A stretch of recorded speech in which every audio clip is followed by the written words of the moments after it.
அப்போல்லாம் ரொம்ப பீக்கா பேசப்பட்டுச்சு. தேமுதிக எம்எல்ஏக்கள்லாம் பேரம் பேசினாங்க ஆமா, அப்படின்னு. உண்மை. அதெல்லாம் இப்போ ஏதோ நடந்துருந்துச்சு அப்படின்னா இதா இல்லை, இருந்துக்கலாம். பேரம் பேசுனாங்க. என்னையும் பல பேர் வந்து பல்வேறு இதுல கூப்பிட்டாங்க.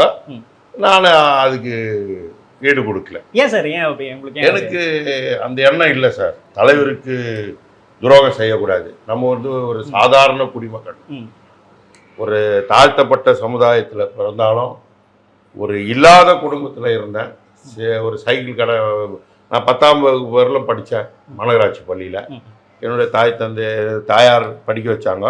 இப்போ தாயார் இறந்தாங்க. அதுக்கப்புறம் எனக்கு ஒரு சைக்கிள் கடை வச்சுருந்தேன். அந்த சைக்கிள் கடையில் நடத்தின்னு இருக்கிறப்போ கூப்பிட்டு தலைவர் ரசிகர் மன்றமாக செயல்பட்டு இருக்கோம். ஆரம்பத்தில் ரசிகர் தான். ஆரம்பத்தில் ரசிகர் கிட்டத்தட்ட 85-86 நம்ம ஆரம்பித்து 87 காலகட்டத்தில் ஒரு ரசிகர் மன்றத்தை திறந்தோம் கேப்டனுக்கு.